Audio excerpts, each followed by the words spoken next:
اعوذ باللہ من الشیطان الرجیم بسم اللہ الرحمن الرحیم اذا وقعت الواقعہ لیس لوقعتها کاذبہ خافضۃ رافعہ صدق اللہ العظیم رب اشرح لی صدری ویسر لی امری واحلل عقدۃ من لسانی یفقہوا قولی۔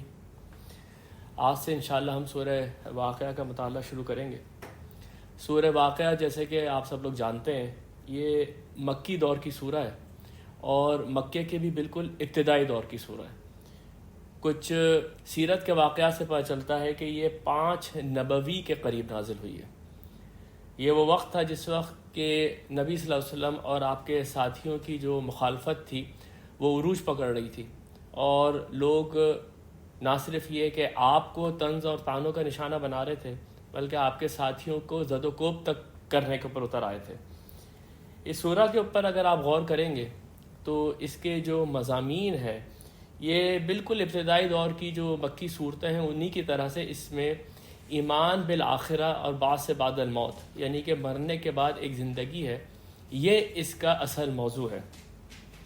لیکن ایک اور چیز جو آپ اس میں نوٹ کریں گے وہ یہ کہ جس طرح مکے کی ابتدائی دور کی صورتوں کا انداز ہوتا ہے کہ چھوٹی چھوٹی آیتیں ہوتی ہیں لیکن اس کے اندر قافیے اور جملے اس طرح سے بنے ہوئے ہوتے ہیں کہ ان کے اندر ایک زوردار ردم ہوتا ہے، ایک ڈیوائن میوزک سا محسوس ہوتا ہے، ایسا لگتا ہے کہ دریا جو ہے وہ تیز روانی کے ساتھ بہہ رہا ہے۔ عربی زبان کی ندرت اپنی انتہا کے اوپر ہوتی ہے۔ یہ وہی سارے انداز ہیں جس کے سامنے عرب شعراء اور عرب خطیب جو ہے وہ بالکل شکست کھا گئے تھے۔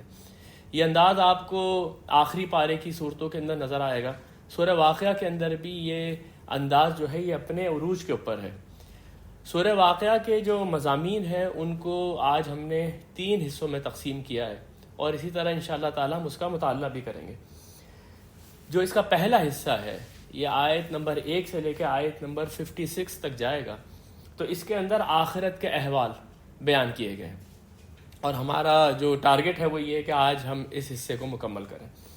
اس کے بعد جو اس کا دوسرا حصہ ہے وہ آیت نمبر 57 سے لے کے آیت نمبر 74 تک جائے گا، اور اس میں بعث بعد الموت یعنی کہ مرنے کے بعد زندگی ہے، اور اللہ کی قدرت کے لیے ایسے زوردار فطری دلائل ہیں جن کا انکار کرنا ناممکن ہے۔ اس کے بعد قرآن کی عظمت کا ایک ایسا بیان جو کہ شاید پورے قرآن میں اپنی نظیر ہے۔ یہ آیت نمبر 75 سے لے کے آیت نمبر 96 تک یہ 3 موضوعات اس سورہ کے اندر ہیں۔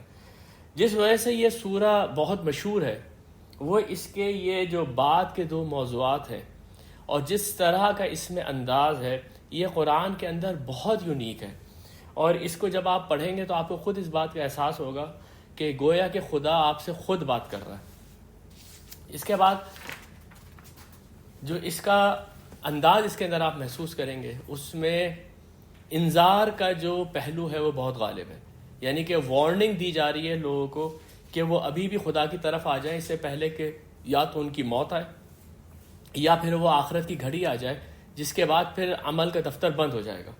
ایک حدیث بھی ہمیں ملتی ہے، یہ سلسلۃ الصحیح کے اندر حضرت ابن عباس رضی اللہ عنہ اس کے راوی ہیں کہ حضرت ابو بکر صدیق رضی اللہ عنہ نے ایک دفعہ نبی صلی اللہ علیہ وسلم سے کہا قد شبت یا رسول اللہ، کہ رسول اللہ میں یہ دیکھتا ہوں کہ آپ بوڑھے ہوتے جا رہے ہیں۔ قال، نبی صلی اللہ علیہ وسلم نے جواب دیا شیبتنی ہود والواقعہ والمرسلات وعما یتساءلون واذا الشمس کورت، مجھے بوڑھا کر دیا ہے ان صورتوں نے، جیسے سورہ ہود ہے، سورہ واقعہ ہے، سورہ مرسلات ہے، سورہ عما یتساءلون ہے، اور سورہ اذا الشمس کورت ہے۔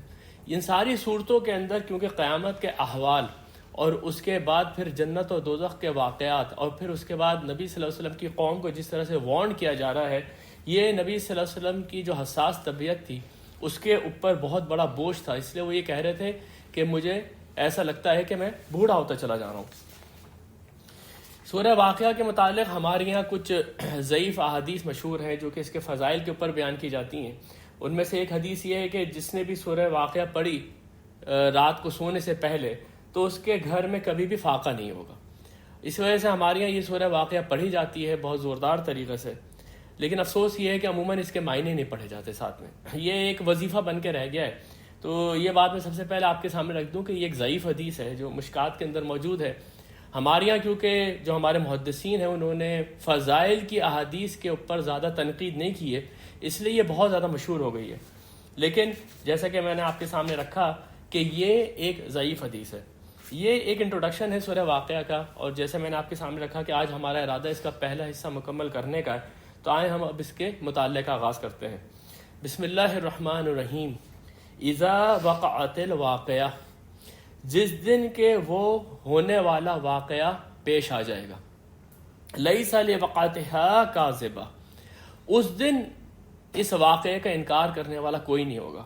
آج تو لوگ جب ان کو یہ خبر دی جا رہی ہے کہ ایک ایسا واقعہ پیش آنے والا ہے تو وہ اس کا انکار کرتے ہیں، لیکن جب وہ سامنے آ جائے گا تو پھر کسی کے اندر بھی ہمت نہیں ہوگی کہ وہ اس کا انکار کر سکے.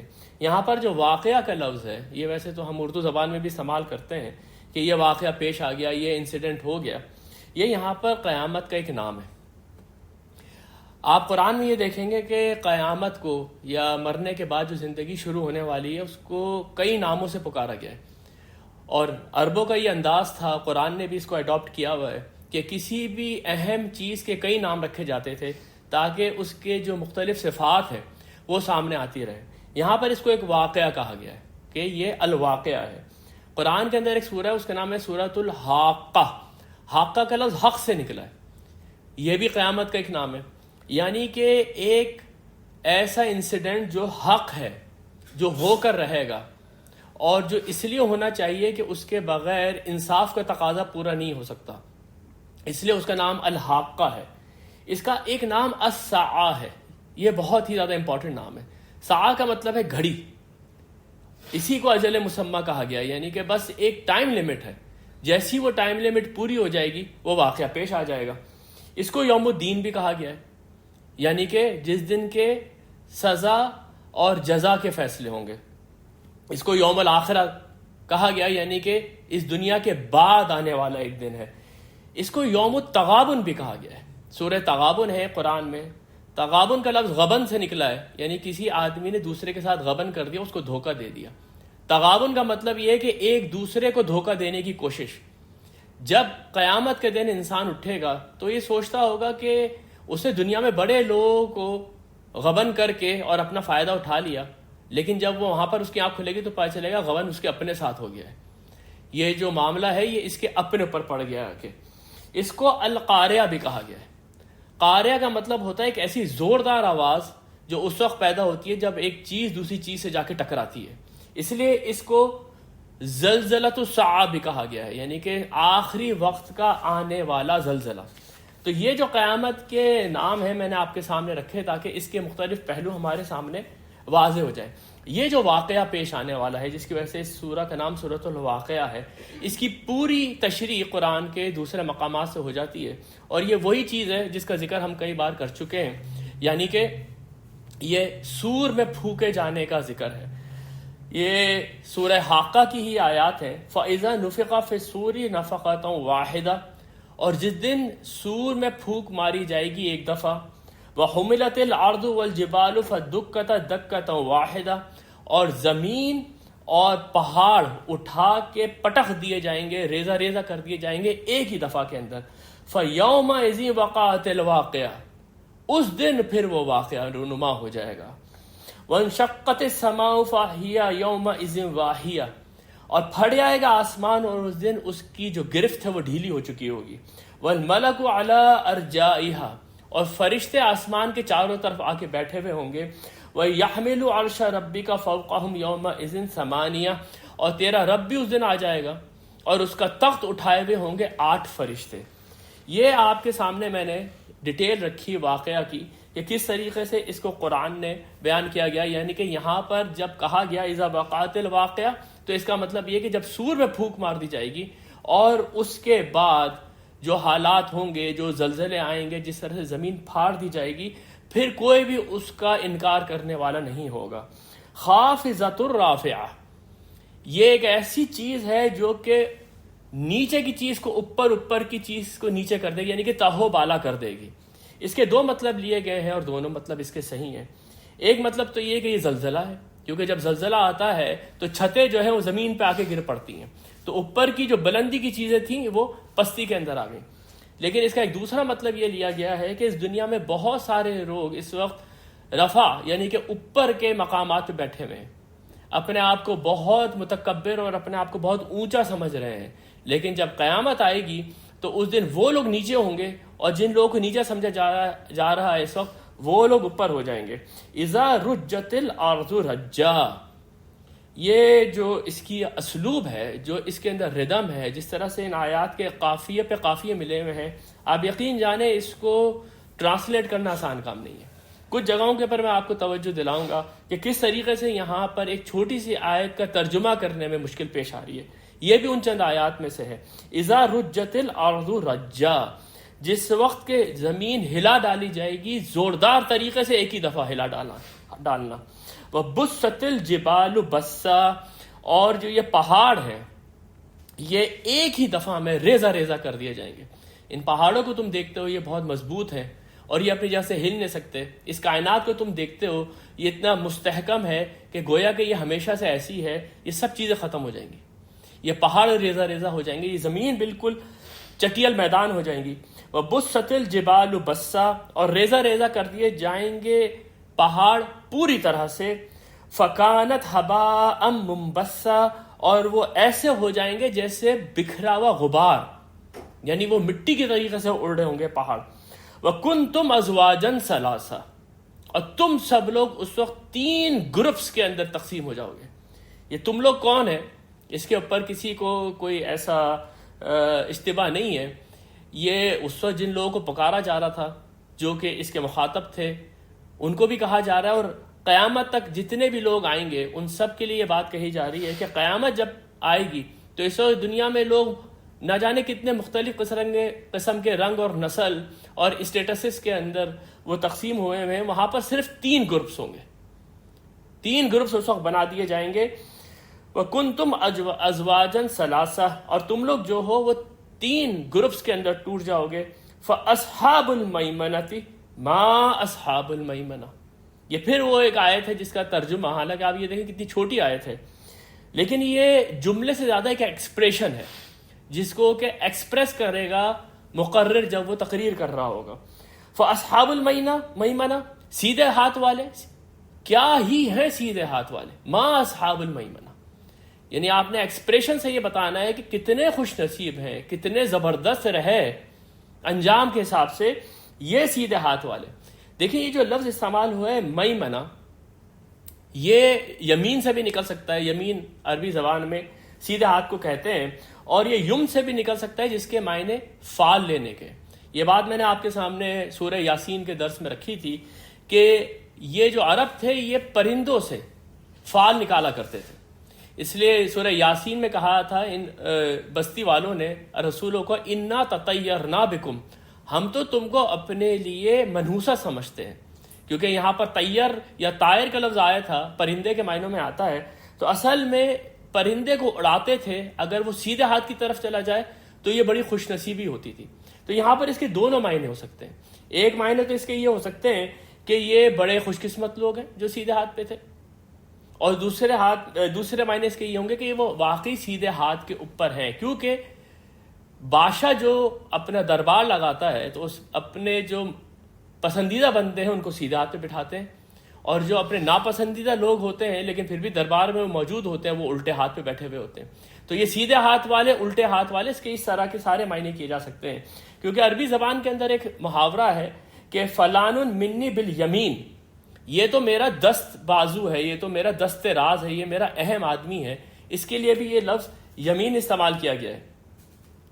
قرآن کے مطالعے سے ہمیں یہ پتہ چلتا ہے کہ یہ اصحاب الیمین اصل میں وہ لوگ ہیں جن کا اعمال نامہ ان کے سیدھے ہاتھ میں دیا گیا، یعنی ان کا جو سکسیس ہے اس کی انڈیکیشن اس طرح سے ہوگی کہ ان کا جو اعمال نامہ ہے ان کے سیدھے ہاتھ میں دیا جائے گا۔ یہ بھی سورۃ الحاقہ کے اندر فرمایا گیا فَأَمَّا مَنْ أُوتِيَ كِتَابَهُ بِيَمِينِهِ، اور جو کہ دیا گیا اپنی کتاب اپنے سیدھے ہاتھ میں، فَيَقُولُ هَاؤُمُ اقْرَءُوا كِتَابِيَهْ، تو وہ لوگوں سے کہے گا کہ دیکھو میری کتاب، یعنی جیسے ایک بچہ جب کامیاب ہو جاتا ہے رزلٹ میں تو وہ دوسروں کو کہتا ہے نا دیکھو میرا کتنا اچھا رزلٹ آیا ہے، تو کہے گا کہ آؤ دیکھو پڑھو میری کتاب، انی ظننت انی ملاقی حسابیہ، مجھے اس بات کا بہت گمان تھا کہ میرا حساب میرے سامنے آئے گا. دنیا کے اندر میں بہت دب کے اور بہت بچ بچ کے رہتا تھا.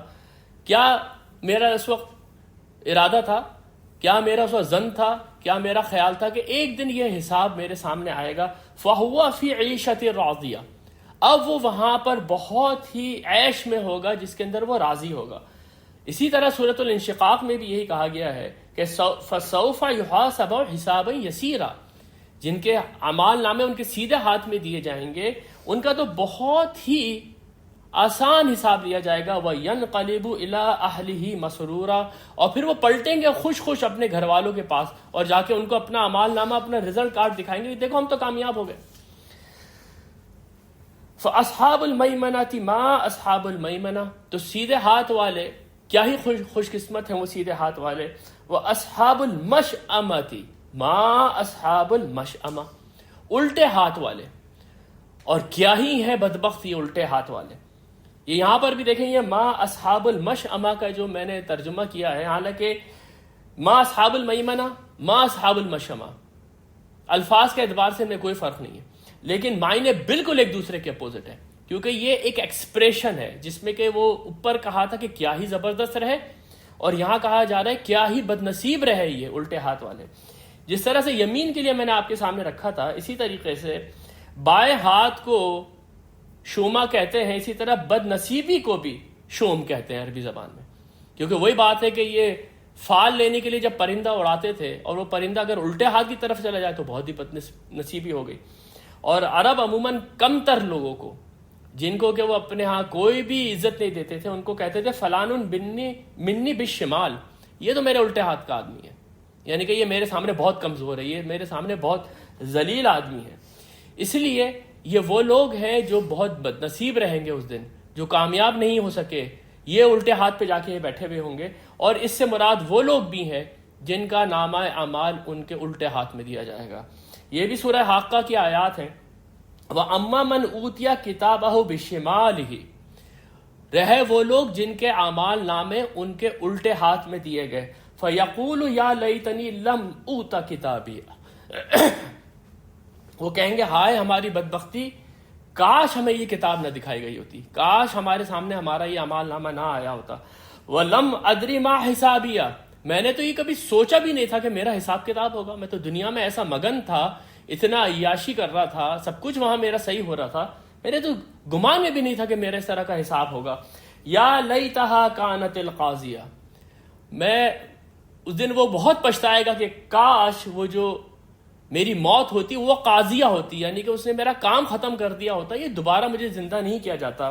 ما اغنا عنی مالیہ، آج میرے کام میرا مال نہیں آیا، کوئی جو مال میں نے اتنا جو مال میں نے بنایا تھا آج میرے کوئی کام نہیں آیا. ما اغنی عنی مالیہ ہلک عنی سلطانیہ، اور جو میری طاقت تھی آج وہ سب ہلاک ہو گئی، جو میرے ریسورسز تھے، جو میری حکومتیں تھیں، سب کے سب ختم ہو گئی. ہلک عنی سلطانیہ.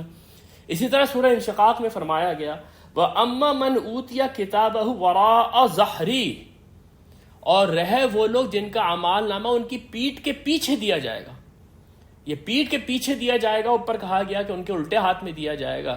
معنی یہ ہے کہ جب ان کے الٹے ہاتھ تھمانے کی کوشش کی جائے گی تو وہ اپنا ہاتھ پیچھے کر لیں گے پیٹھ کے کہ نہیں ہمیں نہیں چاہیے اپنا اعمال نامہ، تو ان کے پیٹھ کے پیچھے وہ پکڑا دیا جائے گا.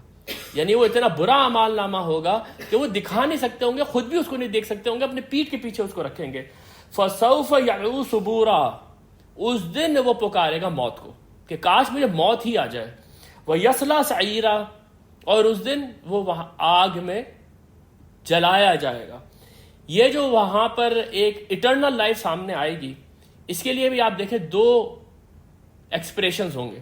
وہ جن کے اعمال نامے ان کے سیدھے ہاتھ میں دیے جائیں گے وہ اتنے خوش ہوں گے کہ ان کو یہ بار بار ایک دوسرے سے پوچھیں گے، یہ قرآن میں موجود ہے کہ اب ہمیں موت تو نہیں آنی نا، اب تو ہم اسی عیاشی کی زندگی میں رہیں گے، اور اس پہ نہایت ہی وہ خوشیاں منائیں گے. لیکن وہ لوگ جن کے اعمال نامے ان کے الٹے ہاتھ میں دیے جائیں گے ثم لا يموت فیہا ولا یحیا، نہ تو وہ وہاں مریں گے نہ وہ وہاں زندہ رہیں گے، اور وہ پھر موت کو پکاریں گے. قرآن میں الفاظ ہیں کہ وہ ایک موت کو نہیں، آج 10 موتوں کو پکارو. آج تمہیں موت آنے والی نہیں ہے، جو ظلم تم نے دنیا میں کیے ہیں اس ظلم کا بدلہ یہی ہے کہ تمہیں عذاب دیا جائے اور تمہیں موت نہ آئے. تو یہ میں نے آپ کے سامنے اصحاب المیمنہ اور اصحاب المشأمہ کے معنی رکھے. اب یہ لوگ ہیں کون؟ اصحاب المیمنہ کی ڈیفینیشن ہمیں خود قرآن سے ملتی ہے. سورۃ البلد کے اندر یہ فرمایا گیا ہے کہ انسان جو ہے اس کو اللہ تعالیٰ نے دونوں راستے دکھا دیے. نیکی کا راستہ بھی دکھا دیا, بدی کا راستہ بھی دکھا دیا. لیکن اس کا معاملہ کیا ہے؟ فلقتحم العقبہ, وہ ایک گھاٹی نہیں کراس کر سکا, ایک گھاٹی نہیں عبور کر سکا. یہ سورہ بلد ہے. وما ادراک ما العقبہ, اور تم نے کیا جانا کہ وہ گھاٹی کیا ہے؟ فکو رقبہ, کسی غلام کی گردن چھڑا دینا. او اطعام فی یوم ذی مزغبہ, یا کھانا کھلا دینا بھوک والے دن, یعنی جس دن لوگوں کو بھوک لگی ہے یا کوئی غریب آدمی ہے اس کے پاس کھانے کو نہیں ہے, اس دن اس کو کچھ کھلا دینا. یتیما ذا مقربہ, جو تمہارے قرابت داروں میں یتیم ہے اس کی پرورش کرنا. او مسکینا ذا متربہ, اور ایک ایسا مسکین جو مٹی میں رل مل رہا ہے, جو مٹی میں خاک چھان رہا ہے. ثم کان من الذین آمنوا وتواصوا بالصبر وتواصوا بالمرحمہ, اور پھر وہ ان لوگوں میں سے ہے جو ایمان لایا اور اس نے ایک دوسرے کو وصیت کی صبر کی اور ایک دوسرے کو وصیت کی رحم کرنے کی کہ لوگوں کے اوپر رحم کرو. اولئک اصحاب المیمنہ, یہ لوگ ہیں سیدھے ہاتھ والے. یہ اتنے اچھے اعمال جنہوں نے کیے ہیں یہ سیدھے ہاتھ پہ ہوں گے اس دن. والذین کفروا بآیاتنا, اور جنہوں نے ہماری آیات سے کفر کیا, ہم اصحاب المشأمہ, یہ لوگ ہوں گے الٹے ہاتھ والے. علیہم نار مؤصدہ, اور ان کے اوپر آگ چھائی ہوئی ہوگی. تو سیدھے ہاتھ والے وہ نیک, وہ صالح لوگ جو یہ دنیا کے اندر اچھے کام کر گئے اور وہاں پر ان کا اعمال نامہ ان کے سیدھے ہاتھ میں دیا, اللہ کی آیات کا انکار کرتے رہے, یتیموں کی پرورش سے ان کو کوئی سروکار نہیں, کھانا کھلانے کی رغبت کسی کو نہیں دیتے تھے, اور اس کے بعد غلاموں کو آزاد نہیں بلکہ غلاموں کو غلام بناتے تھے. یہ وہ لوگ تھے جو کہ الٹے ہاتھ پہ ہوں گے. اب تیسرا گروپ کون ہے؟ کیونکہ وَكُنْتُمْ أَزْوَاجًا ثَلَاثًا, تم لوگ 3 گروپس میں اس دن ٹوٹ جاؤ گے. وَالسَّابِقُونَ السَّابِقُونَ, اور آگے والے. اب دوبارہ سے آپ یہ دیکھیں کہ اس آیت کا ترجمہ کیسے کریں گے. وَالسَّابِقُونَ السَّابِقُونَ, سابقون تو ایک ہی لفظ ہے, 2 دفعہ آیا ہے. اور جو لوگ عربی زبان سمجھتے ہیں وہ یہ بات جانتے ہیں کہ مبتدا بھی سابقون ہے اور اس کی خبر بھی سابقون ہے. کیا اس کا ترجمہ کریں گے؟ یہ بھی ایک بہت ہی زوردار ایکسپریشن ہے. یہ ہے کہ جو سبقت کر گئے وہ تو سبقت کر گئے, یعنی جو جیت گئے وہ تو جیت گئے. جو اس دنیا کے اندر سبقت کرنے والے تھے قیامت کے دن وہی لوگ سب سے آگے ہیں. یہ آپ اس آیت کا ترجمہ کریں گے, صرف 2 لفظ ہیں, سابقون السابقون. اور جو جیت گئے, کیا ہی بات ہے ان کی جو جیت گئے, جو دنیا میں آگے بڑھنے کی کوششیں کرتے تھے وہ آج بھی سب سے آگے تھے. اولئک المقربون, یہی تو لوگ ہیں جو کہ اللہ کے قریب ہیں, جو کہ مقربون ہیں, جو بالکل نزدیک ہیں. گویا کہ ایک بادشاہ سلامت ہے, انہوں نے سیدھے ہاتھ پہ کچھ لوگوں کو بٹھایا ہے, الٹے ہاتھ پہ کچھ لوگوں کو کھڑا کیا ہوا ہے, لیکن کچھ لوگ ہیں جو ان کے بہت ہی قریب ہیں, وہ مقربون ہیں. یہ مقربون کون ہے؟ سب سے پہلے تو اس لفظ کو ہی دیکھ لیں. سابق کا مطلب ہوتا ہے کہ کوئی بھی ریس ہے, خاص طور پہ گھوڑے کی ریس کے اندر جو گھوڑا نمبر 1 آتا تھا, جو ریس کو جیت جاتا تھا, وہ سابق ہوتا تھا. یعنی کہ ایک کشمکش ہے, ایک دوڑ لگی ہوئی ہے, اس دوڑ میں جو جیت گیا وہ سابق ہے. یہ کون لوگ ہیں؟ یہ وہ لوگ ہیں جنہوں نے یہ سارے نیک کام کیے, جو نیک کام اصحاب المیمنہ نے کیے تھے, لیکن یہ اس میں سبقت کرنے والے تھے, یہ اس میں انیشیٹو لینے والے تھے, یہ اس میں آگے بڑھ بڑھ کے اپنے آپ کو والنٹیئر کرنے والے تھے. قرآن کریم میں ان لوگوں کی صفات بہت ساری جگہوں پر آئی ہیں. جیسے سورۃ البقرہ کے اندر فرمایا گیا ہے وَلِكُلٍّ وِجْهَةٌ هُوَ مُوَلِّيهَا, ہر شخص کا کوئی نہ کوئی رخ ہوتا ہے جس کی طرف اپنا چہرہ کرتا ہے. یہ بات آج سمجھنے میں بہت آسان ہے کہ آج اگر میں یہ کہوں کہ ہر آدمی کی زندگی کا ایک گول ہوتا ہے جس کی طرف کہ وہ بڑھ رہا ہوا ہوتا ہے. فَاسْتَبِقُوا الْخَيْرَاتِ, لیکن اے مومنو تم لوگ سبقت کرو, تم لوگ اپنا گول بناؤ کہ تم خیرات کے, بھلائی کے کاموں میں آگے بڑھو. اینما تکونوا یاتی بکم اللہ جمیعا، تم لوگ جہاں کہیں پر بھی ہوگے اللہ تعالیٰ تم لوگوں کو لے آئے گا. ان اللہ علی کل شیء قدیر، اللہ تعالیٰ تو ہر چیز کے اوپر قادر ہے. پھر بالکل نبی صلی اللہ علیہ وسلم کی جماعت کے اندر اسپیسیفکلی ہائی لائٹ کیا گیا کہ یہ سابقون کون ہیں. یہ آیت ہے سورہ توبہ کی، والسابقون الاولون من المہاجرین والانصار والذین تبعوہم بإحسان رضی اللہ عنہم ورضوا عنہ وعد لهم جنات تجری تحتها الانہار خالدین فیہا ابدا ذالک الفوز العظیم. سبقت کرنے والے مہاجرین اور انصار میں سے. یہاں پر ایک بات نوٹ کریں کہ سابقون کے ساتھ اولون کا بھی ایک لفظ آیا ہے. اولون کا مطلب کیا ہے؟ جو لوگ سب سے پہلے، جب بھی ان سے ڈیمانڈ کی گئی، جب بھی ان سے کوئی قربانی پیش کرنے کے لیے کہا گیا، سب سے پہلے یہ آگے تھے. یہ دامے درمے سخنے ہر حال میں نبی کے ساتھ تھے. خاص طور پہ آپ ذرا ٹائم اینڈ فریم کانٹیکس میں اپنے آپ کو لے کے جائیں. اگر یہ 5 نبوی کی سورہ ہے تو اس میں تو کثیر تعداد ان لوگوں کی تھی جو کہ ان چند لوگوں کو، ان چند دیوانوں کو دبانے کے اوپر تلے ہوئے تھے. اس میں تو کوئی بھی اگر یہ بات کہتا تھا کہ ہم محمد کے رب کے اوپر ایمان لے کر آئے ہیں، تو سوائے اس کے کہ اس کو پرسیکیوشن ملے، سوائے اس کے کہ اس کا سوشل بائیکاٹ کر دیا جائے، سوائے اس کے کہ اس کی بیٹیوں کے رشتے ختم کر دیے جائیں. یہ سارے واقعات آپ سیرت کی کتابوں میں پڑھیں گے کہ بچیوں کے رشتے ہوئے ہوئے تھے، لیکن اگر وہ گھرانہ محمد صلی اللہ علیہ وسلم کے اوپر ایمان لے کر آ گیا تو بیٹیوں کے رشتے توڑ دیے. اور پھر چلتے پھرتے ان کے ساتھ یہ سلوک ہونے لگا کہ ان کو گالیاں دی جاتی تھی سر عام، ان کے ساتھ کاروباری معاملات قطع کر دیے گئے تھے. اس کے باوجود بھی جو بھی قربانی تھی یا جو بھی ڈیمانڈ تھی دین کی، یہ لوگ دامے درمے سخنے اس میں سب سے آگے تھے. یہ ہے سابقون الاولون من المہاجرین. پھر انہوں نے اپنے گھر چھوڑ دیے.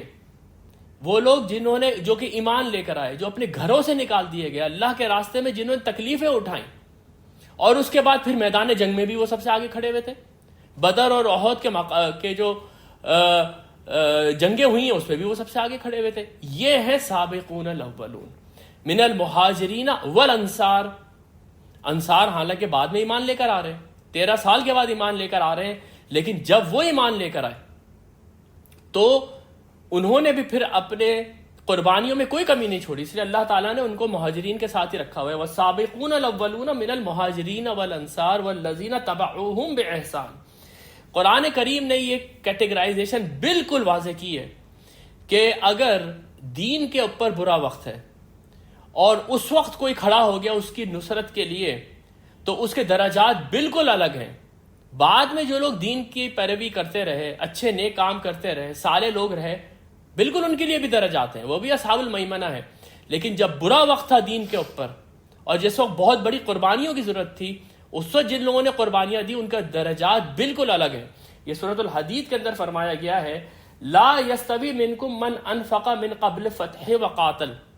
برابر نہیں ہے تم میں سے وہ لوگ جنہوں نے کہ خرچ کیا اور جنگ کی فتح سے پہلے. یہ ہے کون سی فتح؟ بعض لوگ کہتے ہیں یہ صلح حدیبیہ ہے، بعض لوگ کہتے ہیں یہ فتح مکہ ہے. لیکن بات اتنی سی ہے کہ یہ جو فتح مکہ ہے یا صلح حدیبیہ، اس سے پہلے تو جو مسلمانوں کا حال تھا وہ یہ تھا کہ آج یہ تحریک مٹتی ہے یا کل یہ تحریک مٹ جائے گی، آج یہ لوگ سب ختم ہو جائیں گے یا کل یہ لوگ سب ختم ہو جائیں گے. اس وقت جن لوگوں نے اس تحریک کا ساتھ دیا وہ لوگ لا یستوی منکم، برابر نہیں ہے تم میں سے وہ لوگ جنہوں نے کہ خرچ کیا اور جنگ کی فتح سے پہلے. اولئک اعظم درجات من الذین انفقوا من بعد وقاتلوا. ان کے درجات بہت بڑے ہیں ان لوگوں سے جنہوں نے خرچ کیا جنگ کی بعد میں. وَكُلًّا وَعَدَ اللَّهُ الْحُسْنَى. اللہ کا وعدہ ہر کسی سے اچھائی کا ہے، لیکن سابقون الاولون کے مقابلے میں اب یہ لوگ نہیں آ سکتے. قرآن کریم میں سورہ فاطر کے اندر یہی 3 قسمیں جو یہاں پر آئی ہیں، یہی 3 قسمیں بیان کی گئی ہیں. ثم اورثنا الكتاب الذين اصطفينا من عبادنا فمنهم ظالم لنفسه ومنهم مقتصد ومنهم سابق الخيرات. جن کو کہ کتاب کا وارث بنایا گیا ان میں سے کچھ لوگ ہیں جو اپنی جانوں پہ ظلم کرتے ہیں، یعنی کہ الٹے ہاتھ والے. ان میں سے کچھ لوگ ہیں جو میانہ روی اختیار کرتے ہیں، اچھے کام کرتے ہیں لیکن ایک میانہ روی کے انداز میں رہتے ہیں، یہ دائیں بازو والے ہیں. لیکن سابقون بالخیرات، آگے بڑھنے والے خیرات کے کاموں کے اندر یہ لوگ سب سے مختلف ہیں۔ یہ بات ذہن میں رکھیں کہ اس دنیا کے اندر انسان کی فطرت ایسی ہے کہ وہ سبقت کرنے کی کوشش تو کرتا ہے، وہ اس دنیا کے اندر دولت میں ایک دوسرے سے آگے بڑھنے کی کوشش کرتا ہے، شہرت میں ایک دوسرے سے آگے بڑھنے کی کوشش کرتا ہے، وہ آگے بڑھنے کی کوشش کرتا ہے ایک دوسرے سے اپنی طاقت کے اندر۔ لیکن قرآن کریم کے اندر یہ سورہ مطففین ہے جس کے اندر جنت کی نعمتوں کو گنوایا گیا، جنت کی نعمتوں کے لیے کہا گیا ان الابرار لفی نعیم، یہ جو نیک لوگ ہیں یہ نعمتوں کے اندر ہوں گے قیامت کے دن، علی الارائک ینظرون، یہ بڑے بڑے مسندوں کے اوپر بیٹھے ہوئے ہوں گے، ایک دوسرے کو دیکھ رہے ہوں گے، تعرف فی وجوہہم نظرۃ النعیم، ان کے چہرے پہ تم خوشحالی دیکھو گے، ان کے چہرے پہ تم خوشی دیکھو گے، یسقون من رحیق مختوم، اور ان کو پلایا جائے گا رحیق مختوم میں سے، ختامہ مسک، جس کی سیل جو ہے مسک کی ہوگی، وفی ذالک فلیتنافس المتنافسون، یہ ہے وہ چیزیں جس کے لیے کمپٹیشن کرنا چاہیے کمپٹیشن کرنے والوں کو۔ لیکن اس دنیا کے اندر لوگ کمپٹیشن کس چیز میں کرتے ہیں؟ الہاکم التکاثر حتی زرتم المقابر، کہ بیکار چیزوں میں ایک دوسرے سے آگے بڑھنے کی طلب نے اور ان کو زیادہ سے زیادہ اختیار کرنے کی طلب نے تمہیں قبروں تک جا پہنچایا۔ یہ الہاکم التکاثر کا ترجمہ کیا ہے میں نے، تیرا لمبا اگین مکی دور کی ابتدا کی صورتیں جس میں چھوٹی چھوٹی آیتیں لیکن بہت گہرے معنی، دریا کی سی روانی۔ الہاکم التکاثر، بیکار چیزوں میں ایک دوسرے سے آگے بڑھنے کے چکروں میں اور زیادہ سے زیادہ ان چیزوں کو لینے کے لیے تم لوگوں نے جا کے قبریں دیکھ لیں، حتیٰ زرتم المقابر، تم لوگ قبروں تک جا پہنچے۔ لیکن قرآن یہ کہہ رہا ہے کہ ایک اور میدان ہے جس کے اندر ایک دوسرے سے کمپٹیشن کرنا ہے۔ اس کے بعد فرمایا گیا ہے والسابقون السابقون اولئک المقربون، یہ جو آگے والے ہیں، کیا ہی بات ہے ان کی، جو آگے والے ہیں یہی تو مقرب لوگ ہیں، یہی تو قریب لوگ ہیں، فی جنات النعیم، یہ نعمت والے باغات کے اندر ہوں گے، ثلۃ من الاولین وقلیل من الاخرین، یہ پہلے والوں میں سے تو بہت زیادہ ہوں گے لیکن بعد والوں میں سے کم ہوں گے۔ اس آیت کا کیا مطلب ہے؟ اس آیت کے لوگوں نے کئی مطلب لیے اور میرے خیال سے وہ سارے مطلب ہی صحیح ہیں۔ اس کا ایک مطلب تو یہ ہے کہ جب بھی کوئی نبی آیا ہے اور جو مشکل حالات اس کو پیش آئے ہیں، اس وقت جنہوں نے اس کا ساتھ دیا، ابتدا میں وہ قربانی دینے والے لوگ کافی ہوتے تھے، لیکن جیسے وقت گزرتا جاتا تھا وہ لوگ کم ہوتے چلے جاتے تھے۔ کچھ لوگوں نے کہا اس سے مراد نبی صلی اللہ علیہ وسلم کا دور ہے کہ آپ صلی اللہ علیہ وسلم کے ساتھ جو سابقون الاولون تھے وہ کافی تھے، لیکن جیسی دور اب پیچھے کی طرف جاتا جا رہا ہے یہ لوگ بہت کم ہوتے چلے جا رہے ہیں۔ ایک اس کا مطلب یہ ہے کہ ہر جنریشن، ہر دور، اس میں ابتدا کے اندر سابقون الاولون زیادہ ہوں گے، بعد میں آہستہ آہستہ کم ہوتے چلے جائیں گے۔ ہم لوگ کس دور کے اندر زندہ ہیں اس کے اوپر بحث کرنے سے کوئی فائدہ نہیں ہے۔ بات تو یہ ہے کہ میدان کیا ابھی بھی کھلا ہوا ہے یا بند ہو گیا؟ میدان تو ابھی بھی کھلا ہوا ہے۔ اس کے اندر سبقت کرنے کے لیے کیا ہمارے پاس ابھی بھی ذرائع موجود ہیں؟ ہمارے پاس ابھی بھی اپارچونٹیز ہیں، بالکل موجود ہیں۔ تو اس لیے نعمان علی خان نے یہاں پر بڑی خوبصورت بات کی، اس نے کہا آپ یہ لوگ یہ مت سوچیں کہ نبی صلی اللہ علیہ وسلم کے بعد 14 سال کے بعد اب کون سابقون الاولون ہوگا، ہم لوگ کیسے سابقون ہو سکتے ہیں؟ اس نے کہا کہ اگر بلین کے قریب مسلمان ہیں اور اس میں بہت کم تعداد جو ہے وہ سابقون کی ہوگی تو بلین کے اندر چند ملین تو پھر بھی ہوں گے، یعنی کہ تعداد پھر بھی کم نہیں ہوگی۔ یعنی ہمیں اس بات کے اوپر کوشش کرنی چاہیے کہ اللہ تعالیٰ ہمیں سابقون الاولون کے اندر شامل کرے۔ بھلے قرآن میں یہ بات کہہ دی گئی ہے کہ ثلۃ من الاولین وقلیل من الاخرین، یہ لوگ پہلوں والوں میں سے بہت ہوں گے اور بعد والوں میں سے کم ہوں گے۔ علی سرور موضونہ، یہ جنت کے اندر بڑی خوبصورت مسندوں پہ، سیٹوں کے اوپر، صوفوں کے اوپر بیٹھے ہوئے ہوں گے۔ متکئین علیہا متقابلین، یہ تکیہ لگائے ایک دوسرے کے آمنے سامنے بیٹھے ہوئے ہوں گے، ایک دوسرے سے گپ شپ لگ رہی ہے، بڑی خوبصورت محفل جمی ہوئی ہے۔ یطوف علیہم ولدان مخلدون، ان کے اوپر طواف کرتے ہوں گے ایسے لڑکے جو ہمیشہ لڑکے رہیں گے۔ باقواب و اباریق و کاس من معین، ان کے ہاتھ میں پیالے ہوں گے، ان کے ہاتھ میں سرہیاں ہوں گی، ان کے ہاتھ میں جام ہوں گے اور اس میں بڑی ہی نتھری ہوئی شراب ہوگی۔ یہاں پر ایک سوال یہ پیدا ہوتا ہے یہ بچے کون ہیں؟ دیکھیں قرآن کے اندر جو ہے اس کی کوئی وضاحت نہیں ہے، اور اس کے اوپر ہمارے یہاں بلا وجہ کی کچھ کھینچتان ہے.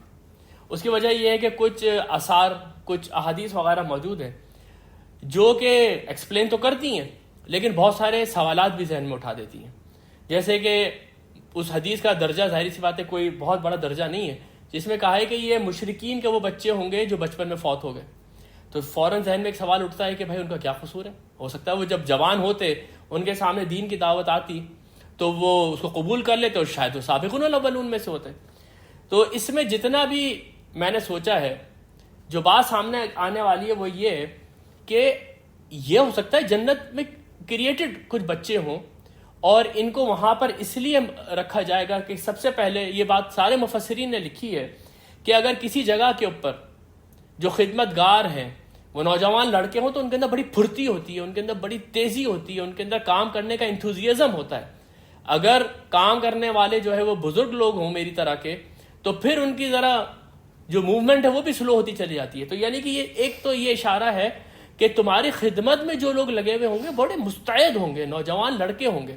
اور دوسرا جو میرا ذاتی خیال ہے وہ یہ کہ کوئی بھی محفل ہو، اگر فیملیز بیٹھی ہوئی ہوں اور اگر وہاں پر بچے بھی ہوں جو ادھر سے ادھر بھاگ رہے ہوں، کام بھی کر رہے ہوں آپ کا لیکن قلقاریاں بھی چل رہی ہوں، تو اس محفل کی خوبصورتی ہی کچھ اور ہو جاتی ہے. یہ میرا دونوں جو میں نے خیالات آپ کے سامنے رکھے ہیں یہ میرا ذاتی خیال ہے، یہ غلط بھی ہو سکتا ہے بالکل، لیکن یطوف علیہم ولدان مخلدون، ان کے اوپر طواف کرتے ہوں گے ایسے لڑکے جو کہ ہمیشہ لڑکے ہی رہیں گے، باقواب و اباریک و کاس من معین، جن کے پاس ساغر ہوں گے، سراہی ہوگی اور جام ہوگی اور نتھری ہوئی شراب ہوگی اس کے اندر. لا یصدعون عنہا ولا ینزفون، وہ شراب ایسی ہوگی جس کو پی کے نہ تو سر کو چکر آئیں گے اور نہ ہی عقل میں فطور آئے گا. یہ وہ چیزیں جس کی وجہ سے شراب اس دنیا میں حرام کی گئی ہے. اس دنیا کی جو شراب ہے ہم میں سے کسی نے پی تو نہیں ہے لیکن یہ بات واضح ہے کہ اس کا کوئی ذائقہ نہیں ہے، وہ نہایت ہی کڑوی ہوتی ہے. لوگ اس کو پیتے صرف اس لیے ہیں کہ وہ کسی طرح سے نشے میں چلے جائیں، جو ریئلٹی سامنے ہے اس کو تھوڑی دیر کے لیے بھول جائیں، ان کی عقل میں فطور آ جائے، کیونکہ دنیا میں ان کے سامنے جو ریئلٹی ہے وہ اتنی بٹر ہے یا ان کی زندگی اتنی تلخ ہے کہ وہ تھوڑی دیر کے لیے سکون میں جانا چاہتے ہیں. جنت کے اندر تو ایسا کوئی معاملہ ہی نہیں، وہاں پر تو ہر طرف سکون ہی سکون ہے، وہاں تو ہر طرف سلام ہی سلام ہے. تو اس لیے جو شراب بھی ان کو پی جائے گی وہ اس میں ٹیسٹ بھی بہت زبردست ہوگا اور اس بات کی ضرورت ہی نہیں ہے کہ وہ نشے میں چلے جائیں اور تھوڑی دیر کے لیے اپنی ریئلٹی کو کھو دیں اور تھوڑی دیر کے لیے سکون میں آ جائیں.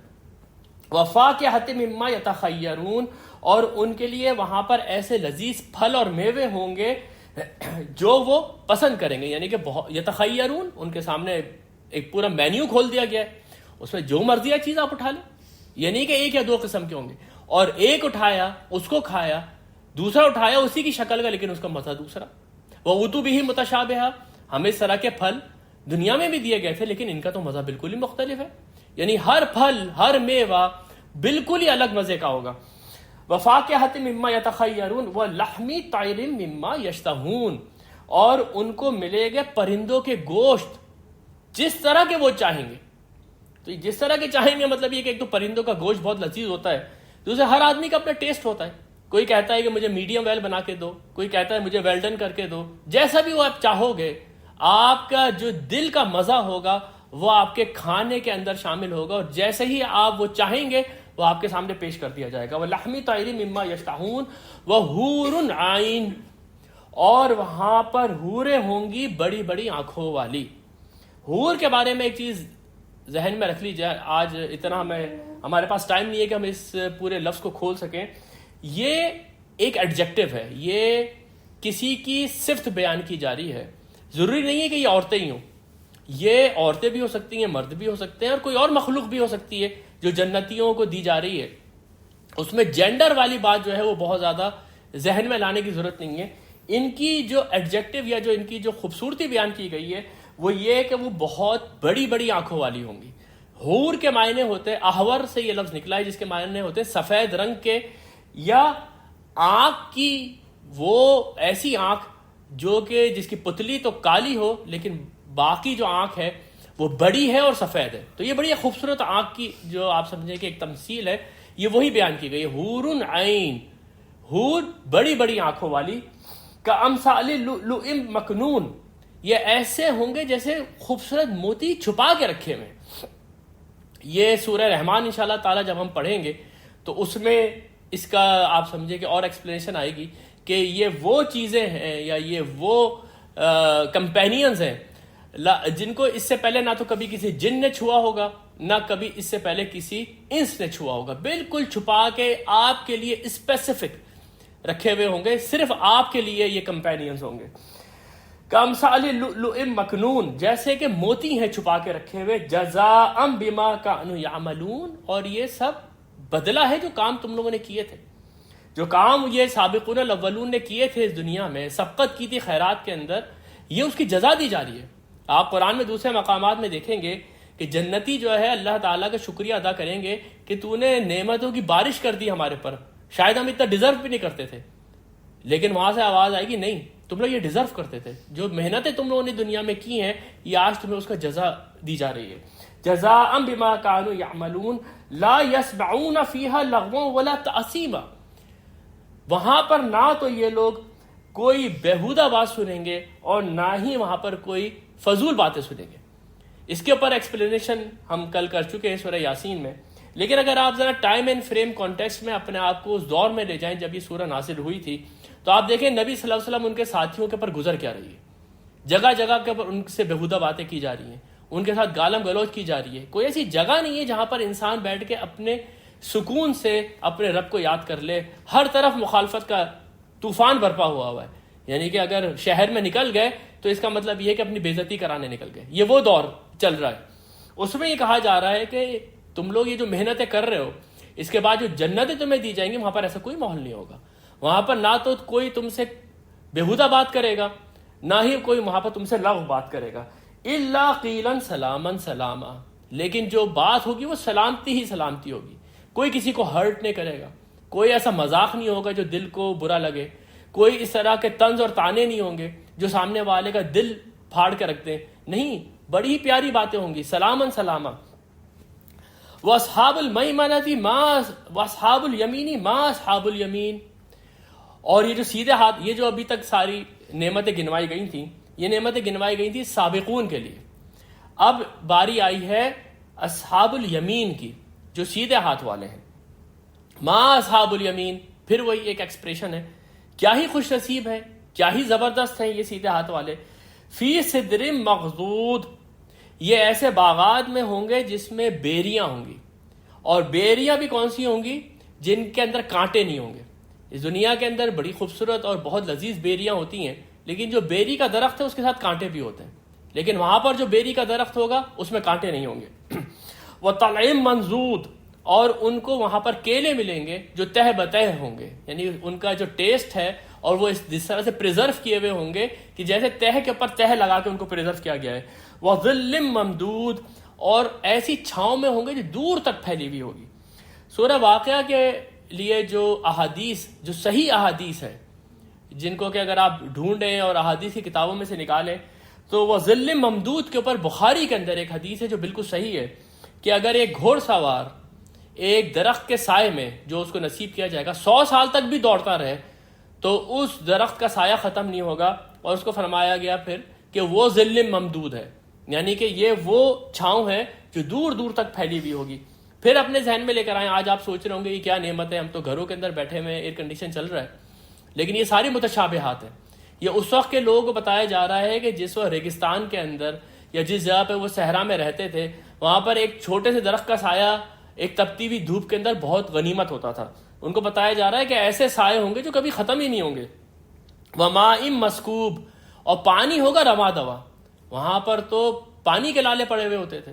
کوئی آدمی اگر کنویں کا مالک ہوتا تھا تو ایک طریقے سے دوسروں کے پر وہ اجارہ دار ہوتا تھا، باقی لوگوں کو پانی ملنا آسان نہیں ہوتا تھا. یہاں پر کہا جا رہا ہے کہ پانی تمہیں رواں دواں ملے گا.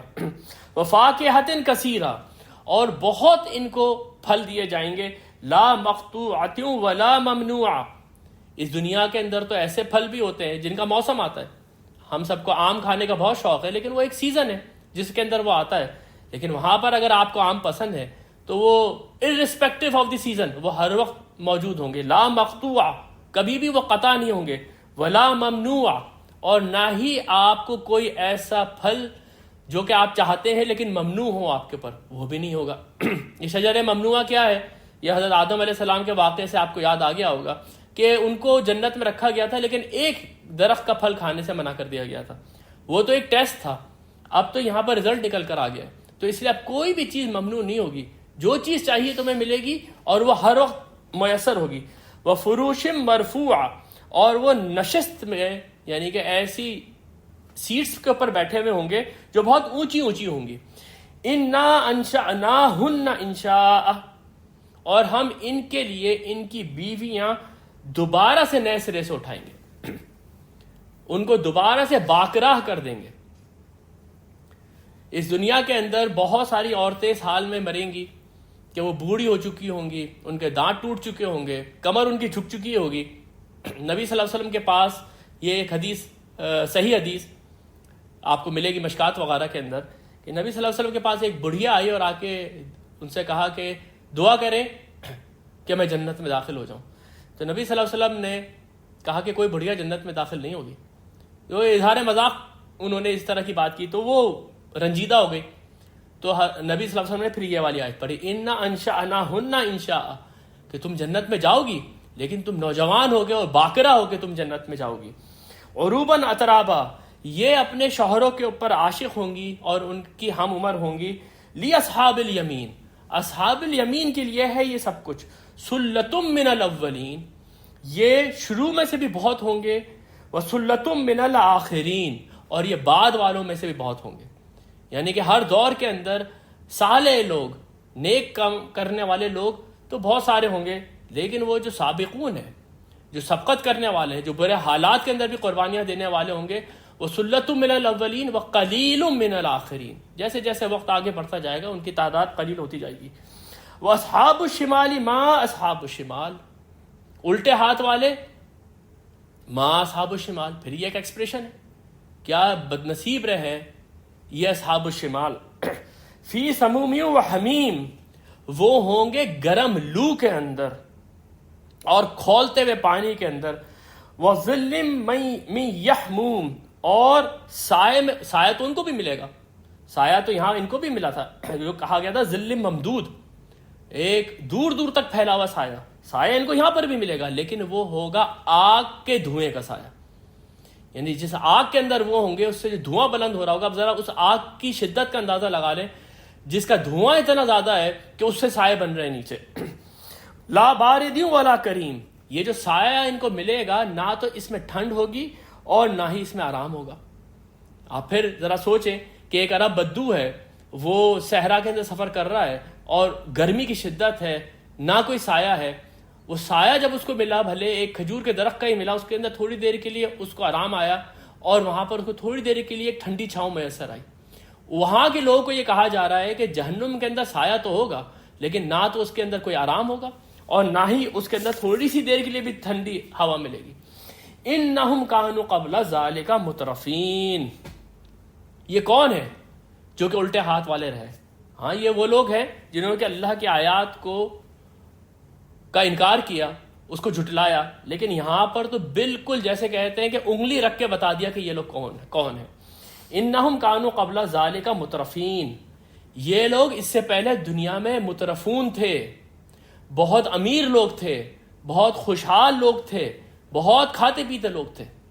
یہاں سے مولانا امین حسن اصلاحی کہتے ہیں کہ خافضۃ الرافعہ، جو شروع میں الفاظ تھے کہ یہ واقعہ جو پیش آئے گا تو یہ اوپر والوں کو نیچے کر دے گا، تو انہوں نے یہ دوسرے معنی ہیں وہ اسی وجہ سے لیے کہ دیکھیں یہاں پر مترفین اس دن نیچے ہو جائیں گے۔ اس دنیا کے اندر تو وہ ایلیٹ ہے، وہ تو اوپر بیٹھے ہوئے فیصلے کر رہے ہیں عام لوگوں کی تقدیر کا، وہاں پر وہ نیچے ہو چکے ہوں گے۔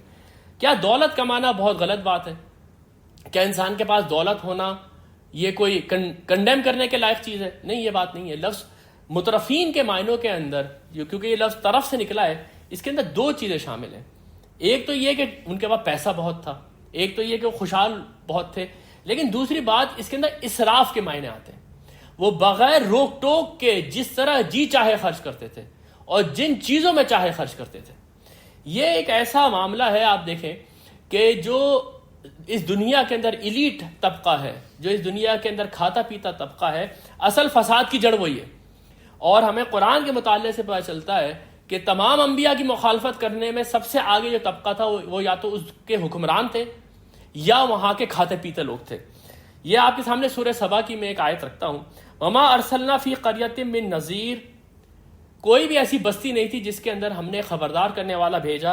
الا قال مترفوہا، لیکن کہا اس کے کھاتے پیتے لوگوں نے ان بما ارسلتم بہ کافرون، جس چیز کے ساتھ تم بھیجے گئے ہو ہم اس سے کفر کرنے والے ہیں. قالوا نحن اکثر اموالا و اولادا، ہم تم سے مال میں بھی زیادہ ہیں، تم سے اولاد میں بھی زیادہ ہیں، تمہیں کس چیز کی فضیلت ہے ہمارے اوپر؟ یہ قصور ہے مترفین کا. سورہ بنی اسرائیل کے اندر اللہ تعالیٰ فرماتا ہے وَإِذَا أَرَدْنَا أَن نُهْلِكَ قَرْيَةً أَمَرْنَا مُتْرَفِيهَا فَفَسَقُوا فِيهَا، جب ہمارا ارادہ ہوتا ہے کہ ہم کسی بستی کو ہلاک کر دیں تو ہم وہاں کے جو مترفین ہیں ان کو چھوٹ دے دیتے ہیں. جب ان کو چھوٹ دیتے ہیں تو فَفَسَقُوا فِيهَا، تو وہ بہت زیادہ نافرمانیاں کرتے ہیں، بہت زیادہ فساد مچاتے ہیں اس کے اندر. مترفین جو ہے ان کا اصل قصور یہ ہے کہ ایک تو اللہ تعالیٰ نے ان کو اس دنیا کے اندر فراوانی دی اور خوشحالی دی، ان کو چاہیے تھا کہ اس کے اوپر اللہ کا شکر ادا کرتے. اور اس طرح کے لوگ ہمارے سامنے موجود ہیں کہ اگر ان کے پاس پیسہ ہے تو پھر انہوں نے فلاح و بہبود کے اندر وہ پیسہ خرچ کیا. ان لوگوں کا حال یہ تھا کہ انہوں نے اس پیسے کو زمین کے اوپر فساد برپا کرنے کے لیے استعمال کیا. یہ ان کا قصور ہے. انہم کانوا قبل ذالک مترفین، اس سے پہلے یہ لوگ بڑے کھاتے پیتے لوگ تھے. وَكَانُوا يُصِرُّونَ عَلَى الْحِنْثِ الْعَظِيمِ، اور یہ لوگ ایک بہت بڑے گناہ کے اوپر ڈٹ کے کھڑے ہو گئے تھے، ایک بہت بڑے گناہ کے اوپر یہ اصرار کیا کرتے تھے. آپ یہ دیکھیں یہ کتنی مارکۃ العار آیت ہے کہ اس وقت بھی اگر آپ دنیا کے اوپر نظر ڈالیں تو جتنا بھی اس دنیا کے اندر فساد ہے، جتنی بھی جنگیں ہو رہی ہیں، ملکوں کے حالات خراب ہیں، عام لوگوں کو آٹا میسر نہیں ہے، وہاں کی ایلیٹ نے وہاں یہ بدماشیاں مچائی ہیں. پوری دنیا کو بھی اگر آپ دیکھیں تو آگ کے اندر دنیا کو ڈالنے والے، جنگ کی آگ کے اندر دنیا کو ڈالنے والے ہمیشہ یہ اسٹیبلشمنٹ ہوتی ہے، ہمیشہ یہ اس طرح کے امیر لوگ ہوتے ہیں جو ملٹی نیشنلز کے مالک ہوتے ہیں، جو بڑے بڑے ملکوں کے اوپر حملہ کر کے وہاں کے آئل ریزروز کو قبضے میں لے لیتے ہیں. یہ بہت ہی بڑی آیت ہے جو کہ آپ کو قیامت تک کے دن اس دنیا میں ہونے والے فساد کی اصل جڑ بتا رہی ہے کہ کیا چیز ہے جو کہ اس دنیا میں فساد پیدا کرتی ہے. وَكَانُوا يُصِرُّونَ عَلَى الْحِنْثِ الْعَظِيمِ، ایک بہت بڑے گناہ کے اوپر یہ لوگ اصرار کرتے تھے. اور وہ بہت بڑا گناہ کیا تھا؟ وہ قرآن کی دوسرے مقامات سے ہمیں پتہ چلتا ہے کہ وہ شرک تھا، وہ انبیاء کا انکار تھا، بد اخلاقی کے اوپر جو وہ کھڑے ہو گئے تھے یہ وہ تھا، اور جو ظلم انہوں نے دنیا کے اوپر برپا کیا ہوا تھا یہ وہ تھا. وَكَانُوا يُصِرُّونَ عَلَى الْحِنْثِ الْعَظِيمِ، اصرار کرتے تھے بہت بڑے گناہ کے اوپر. وَكَانُوا يَقُولُونَ، اور وہ کہا کرتے تھے دنیا میں اِذَا مِتْنَا وَكُنَّا تُرَابًا، کہ کیا جب ہم مر جائیں گے اور ہم ہو جائیں گے مٹی مٹی، وَعِظَامًا، ہڈیاں ہو جائیں گے ہم لوگ، اِنَّا لَمَبْعُوثُونَ، تو کیا اس کے بعد ہم دوبارہ اٹھائے جائیں گے؟ ان آیات کو اگر ہم اس ایکسپریشن کے ساتھ نہ پڑھیں تو ان کی انٹینسٹی واضح ہی نہیں ہوگی. یہ ایک تقریر ہے اور ایک زوردار تقریر ہے، اور مکے کے ابتدا کے اندر تو اس کی انٹینسٹی بہت زیادہ ہے.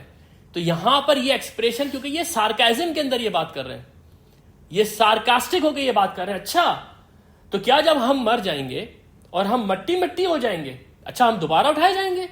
آوا آباؤنا الاولون، اور وہ جو ہمارے آبا اجداد، ہمارے انسسٹرز سب پیچھے مر گئے ہیں، کیا وہ سب کے سب اٹھائے جائیں گے؟ قل، اے نبی آپ ان سے کہہ دیں، ان الاولین والآخرین، پہلے بھی اور بعد والے بھی، ان سے کہہ دو پہلے والے بھی اور بعد والے بھی، لا مجموعون الی میقات یوم معلوم، سب کے سب ضرور جمع کیے جائیں گے ایک ایسے دن جس کا آنا معلوم ہے. یہ وہ اجل مسمى، یہ وہ ساعہ اللہ کے علم میں موجود ہے کہ اس نے کب تک ان لوگوں کو ڈھیل دی ہوئی ہے.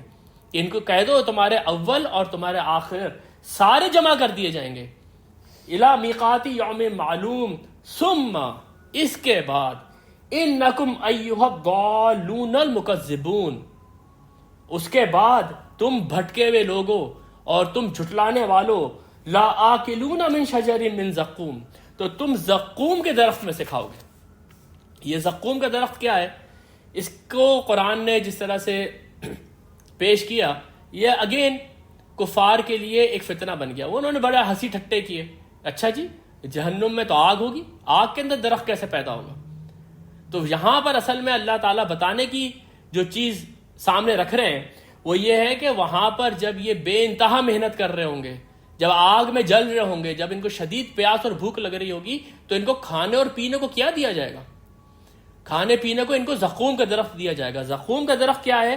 طلعھا کأنہ رؤوس الشیاطین، وہ اتنا مکروہ درخت ہے کہ اس کے پھل ایسا لگ رہا ہے جیسے شیطان کے سر ہیں۔ انہا شجرۃ تخرج من فی اصل الجحیم، یہ قرآن کے دوسرے مقامات میں آپ کے سامنے رکھ رہا ہوں کہ یہ ایک ایسا درخت ہے جو جہنم کی جڑ سے نکلے گا باہر۔ تو آپ سوچیں کہ وہ کیا درخت ہوگا جو کہ اس شدت کی آگ کو برداشت کرتا ہوا آ رہا ہوگا۔ لآکلون من شجر من زقوم، تو یقیناً کھائیں گے یہ لوگ زقوم کے درخت میں سے، فمالئون منها البطون، اور اسی سے اپنے پیٹ کو بھریں گے، کیونکہ جس شدت کی ان کو بھوک لگ رہی ہوگی، جو مصیبت ان کے اوپر اس وقت آئی ہوئی ہوگی، جو بھی میسر ہوگا وہ اس کو کھائیں گے اور اس سے اپنے پیٹ بھریں گے، اور اس کے بعد وہ پیٹ کے اندر جا کے بھی ان کے لیے عذاب ہی بن جائے گا۔ فشاربون علیہ من الحمیم، اور اس کے اوپر پھر پیئیں گے یہ کھولتا ہوا پانی۔ جب پیاس لگے گی شدید تو پانی کی طرف جائیں گے، پانی کھول رہا ہوگا۔ اب ذرا ذہن میں آپ ایک تصور لے کر آئیے کہ بعض اوقات ہم چائے پی رہے ہوتے ہیں یا کوئی کافی پی رہے ہوتے ہیں، اور اگر وہ بہت شدید گرم ہوتی ہے تو منہ میں ڈالتے کے ساتھ ہی آپ کو ایسا لگتا ہے کہ آپ نے کوئی آگ اپنے منہ کے اندر رکھ لی اور منہ کے اندر چھالے پڑ جاتے ہیں۔ اس کے بعد انسان اس کو پی نہیں پاتا، بلکہ کافی دن تک وہ چھالا اس کو تنگ کرتا رہتا ہے اس کی زبان کے اوپر۔ یہاں معاملہ یہ ہے کہ اس کے علاوہ کچھ اور پینے کو ہے ہی نہیں، یہ کھولتا ہوا پانی ہے۔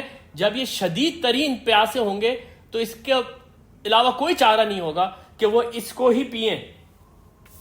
فشاربون شرب الحیم، اور یہ اس کو پیئیں گے جیسے کہ پیاسے اونٹ پیتے ہیں۔ اونٹ جو ہوتا ہے وہ تو اپنے اندر بہت پانی کا ریزروائر سیو کر لیتا ہے، لیکن جب اس کو پیاس لگتی ہے، وہ ریزروائر سے ختم ہو رہا ہوتا ہے اور وہ پانی کے اوپر آ جائے تو وہ بڑے بڑے گلپس لے کے، بڑے بڑے گھونٹ لے کے، بالکل پیاسے اونٹ کی طریقے سے وہ اپنے پیٹ کو بھر رہا ہوتا ہے۔ بالکل اسی طریقے سے یہ لوگ اس کھولتے ہوئے پانی کو پئیں گے۔ قرآن کے دوسرے مقامات کے اوپر ہے کہ جب یہ جہنم کی آگ کے اوپر تپائے جائیں گے اور اس طرح کھولتا ہوا پانی پئیں گے تو ان کے چہرے کی جو کھال ہے وہ گل جائے گی۔ اتنی شدید یہ عذاب کی کیفیت ہوگی، لیکن وہ کھال دوبارہ سے آ جائے گی اور یہی عذاب ان کے اوپر ریپیٹ ہوتا رہے گا۔ یہ پیاسے اونٹوں کی طریقے سے کھولتا ہوا پانی پئیں گے۔ ھذا نزلہم یوم الدین، یہ ان کی مہمان نوازی ہے بدلے کے دن، یوم الدین کے اندر۔ انہوں نے اوپر بڑے سارکازم سے یہ بات کہی تھی نا کہ اذا متنا وکنا ترابا وعظاما انا لمبعوثون، اچھا جب ہم لوگ مر جائیں گے اور مٹی مٹی ہو جائیں گے ہم دوبارہ اٹھائے جائیں گے؟